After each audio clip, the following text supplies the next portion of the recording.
Pertanyaannya, kenapa Ustadz saya selalu berdoa tapi rasa-rasanya nggak terkabul? Kenapa saya selalu meminta tapi kok ditundanya begitu lama?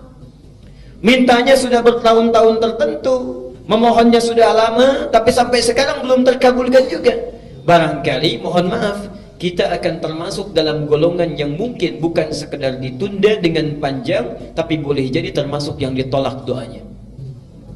Karena prinsip doa itu seharusnya terkabul, tapi ada orang-orang tertentu yang tatkala meminta, Allah tidak akan mengabulkannya sepanjang hidupnya kalau dalam masih keadaan seperti itu. Siapa mereka? Bagaimana supaya kita menghindarinya? Dan hebatnya, mohon maaf, sekhusyuk-khusyuknya antum berdoa, meminta bahkan setelah tahajud, kalau memiliki sifat ini, bahasa hadisnya sampai kapanpun gak akan pernah dijawab.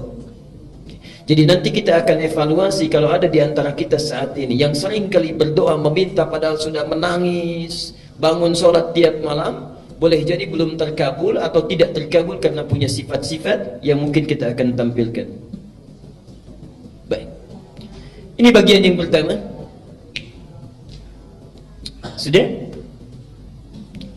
Catat dulu dalilnya karena saya tidak cantumkan di sini. Ya, saya tidak cantumkan. Satu, dicatat dulu dalilnya supaya tidak lupa. Mau yang panjang, yang pendek? Yang pendek, yang ada terjemahan yang Arabnya aja. Terjemahan, baik. Al-Arba'in An-Nawawiyah. Al-Arba'in ya, cuma 42 hadis dan pendek, banyak terjemahannya. Al-Arba'in An-Nawawiyah nomor ke-10. Hadisnya nomor 10. Itu diambil dari hadis Muslim nomor hadis 1051. Jadi Imam An-Nawawi mengambil hadis di hadis Muslim nomor hadis 1051, ditempatkan di kitabnya Al-Arba'in posisi nomor 10. Sudah? Baik. Yang kedua, masih tadi Al-Baqarah 186.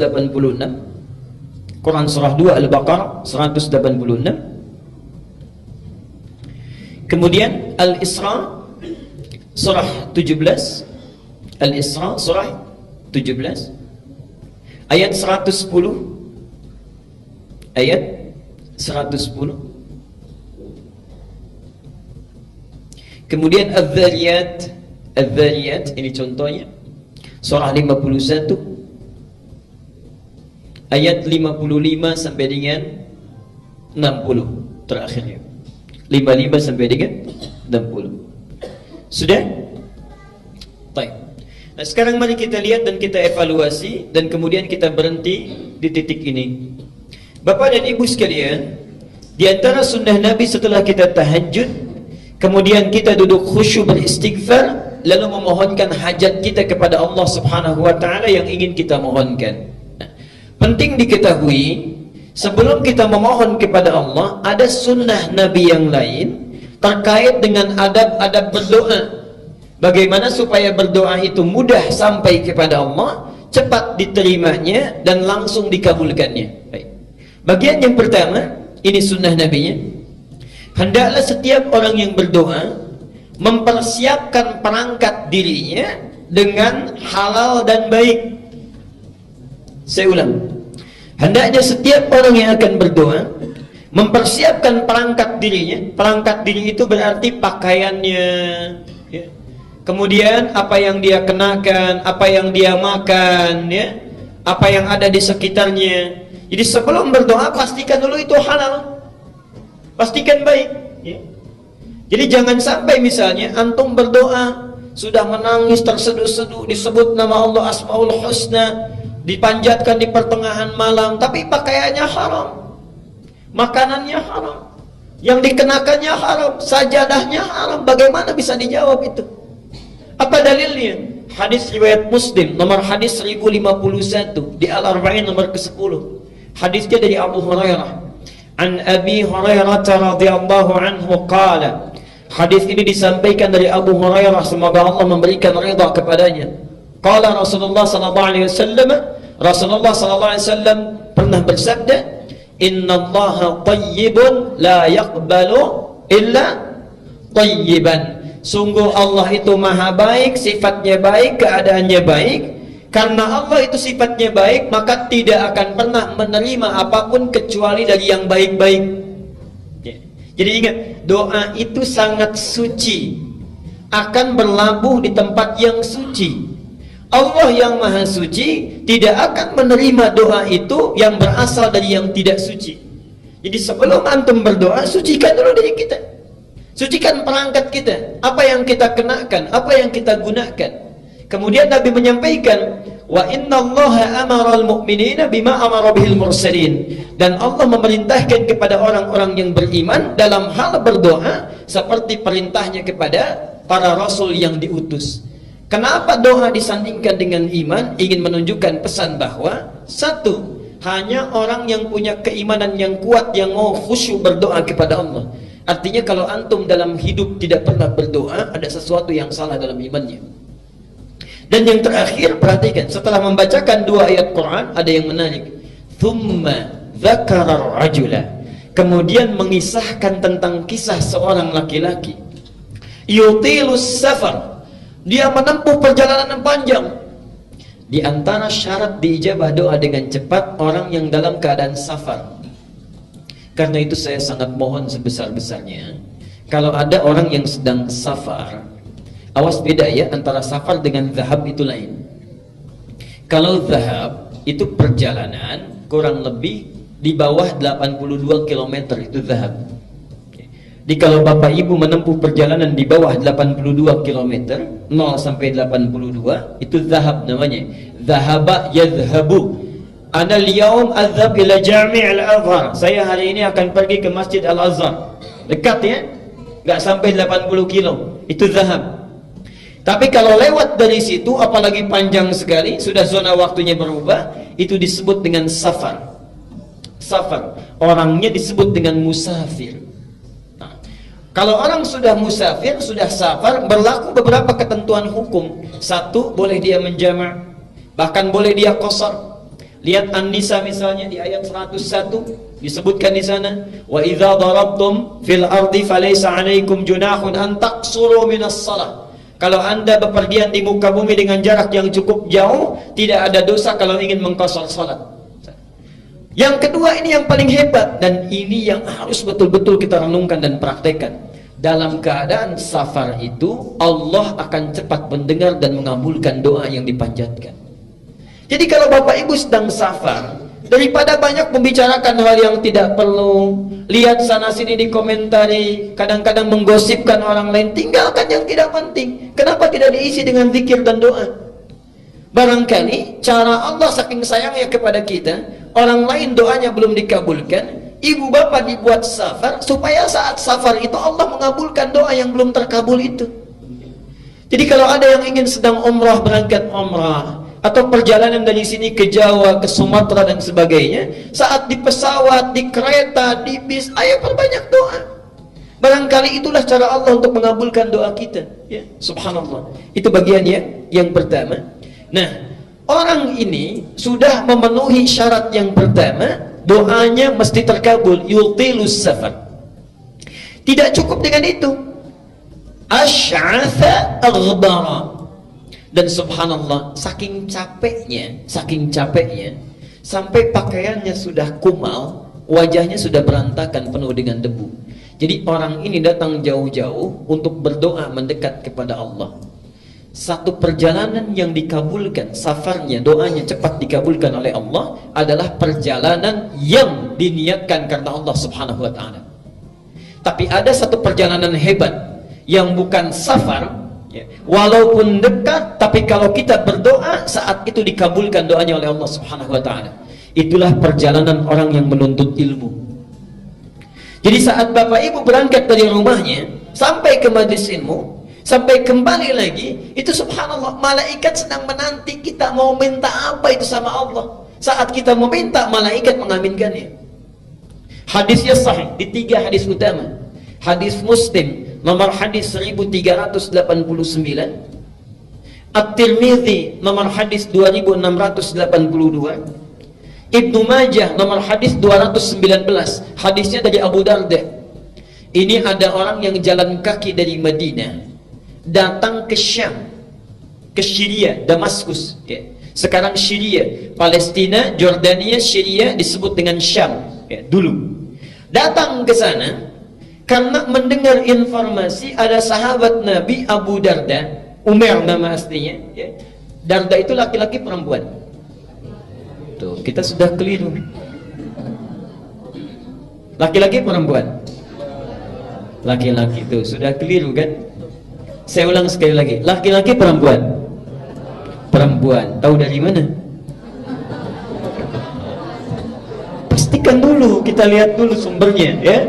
Ingat, Imam Muslim pernah membuat kitab di Sahih Muslim ya, babnya namanya Kitabul Masaqat.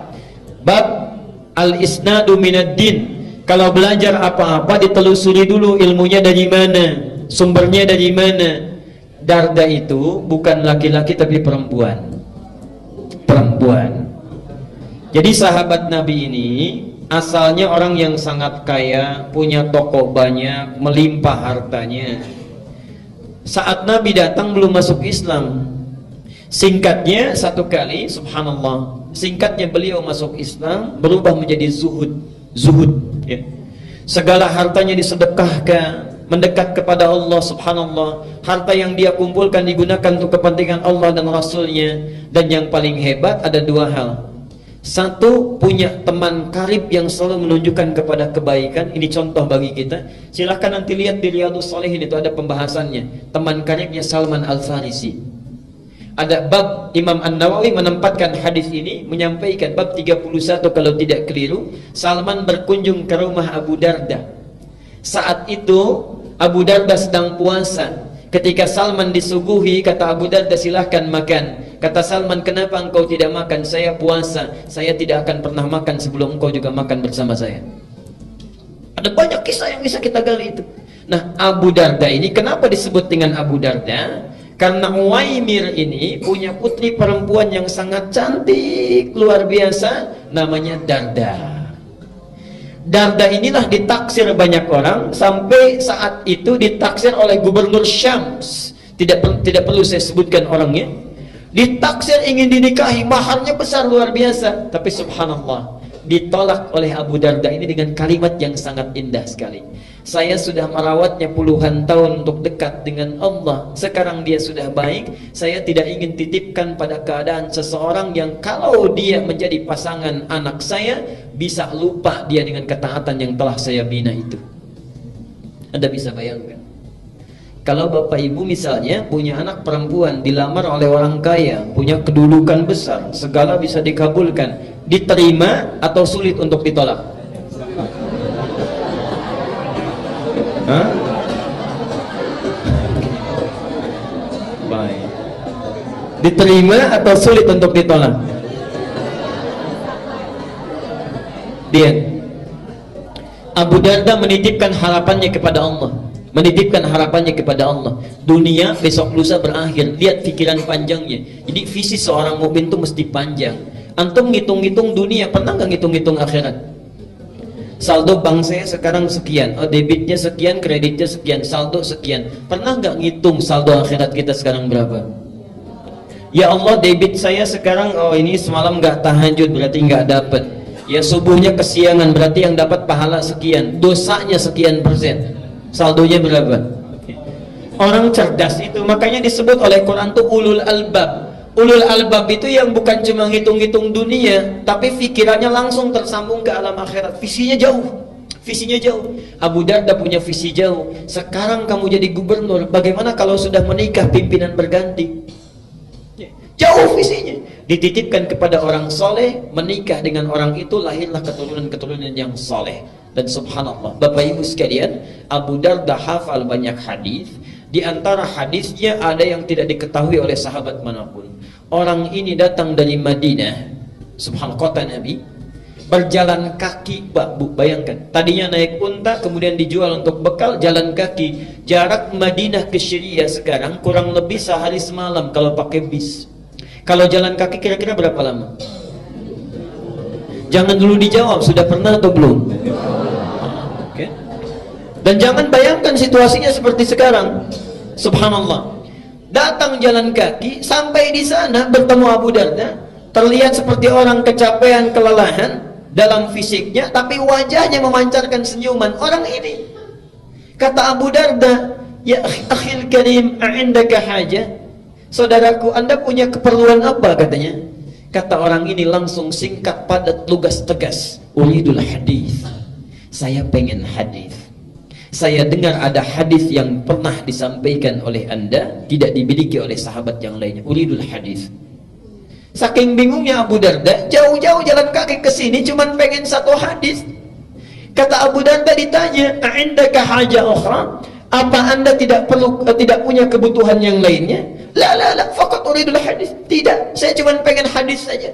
Menjaga keikhlasannya, tidak melekatkan dengan motif yang lainnya. Uridul hadis. Subhanallah. Perhatikan, orang jalan kaki tidak ada fasilitas yang memadai untuk mendapatkan satu hadis saja ditempuh perjalanan. Untuk dapat satu hadis, antum yang fasilitasnya banyak, yang punya sepeda, yang punya motor, masjidnya bahkan ada yang di samping rumahnya, saat ta'lim fasilitasnya bagus, direkam juga, ustadznya datang sendiri, masih nggak mau tersentuh untuk ta'lim. Dengan cara apa lagi? Dengan cara apa lagi mesti difasilitasi?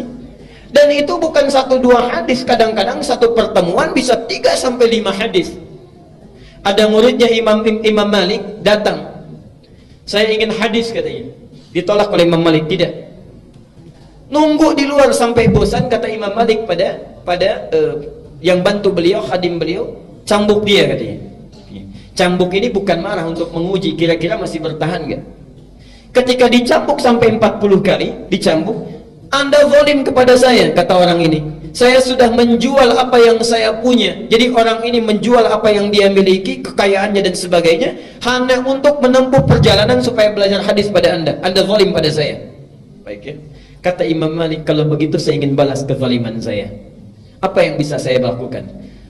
Berikan saya hadis sesuai dengan cambukan yang telah tadi diberikan.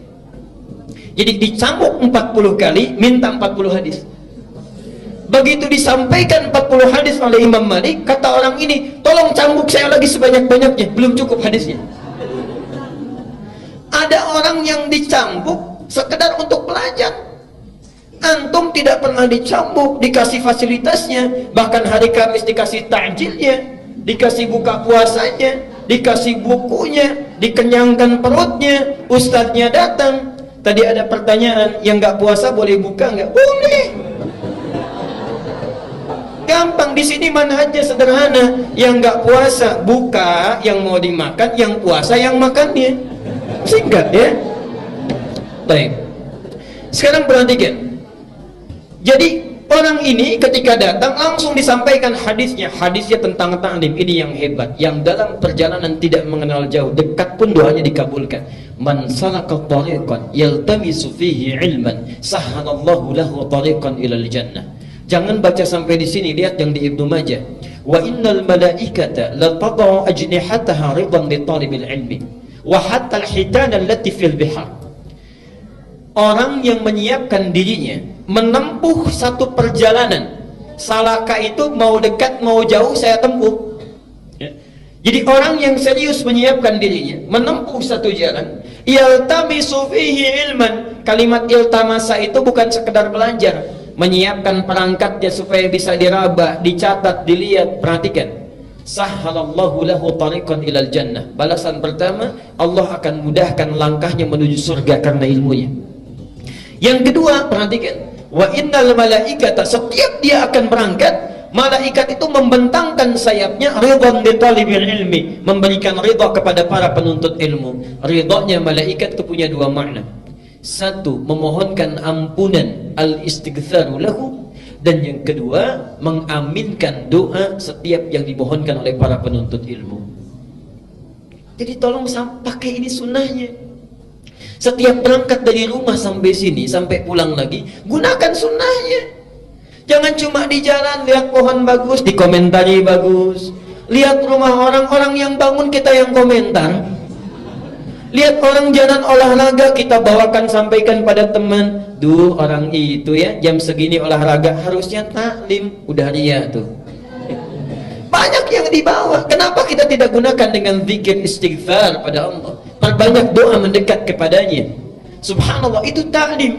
Nah, orang tadi datang jauh-jauh, itu sudah cukup baginya doanya dikabulkan, apalagi tujuannya ingin berdoa. Yang lebih hebat, yamuddu yadaihi ila sama, mengangkat tangannya ke langit begini. Thumma qala, kemudian mengatakan ya Rabb, ya Rabb, disebut asmaul husna. 3 syarat doa mestinya terkabul dengan cepat. Apa kata Nabi? Fa anna yustajabu lidzalik. Gimana doa kamu bisa dijawab? Famat'amu haramun wa mashrabu haramun wa malbasu haramun wa ghudhiya biharamin. Makanannya haram, minumannya haram, pakaian yang dikenakannya haram, dan perangkat kehidupannya berasal dari yang haram. Orang seperti ini, perhatikan kalimatnya, yustajab itu bukan fi'il madhi tapi fi'il mudhari. Mudhari itu bentuknya past tense continuous future. Jadi orang ini kapanpun meminta, sesulit apapun, menangis darah apapun, gak akan pernah dijawab oleh Allah Subhanahu wa ta'ala selama perangkat hidupnya itu haram. Karena itu bertakwalah kepada Allah. Kita berhenti dulu di bagian yang pertama ini. Jadi kalau antum ingin segera dikabulkan doa oleh Allah, maka coba lihat diri kita sebelum berdoa. Ada yang haram tinggalkan, yang kurang perbaiki, yang sudah bagus pertahankan dalam kehidupan.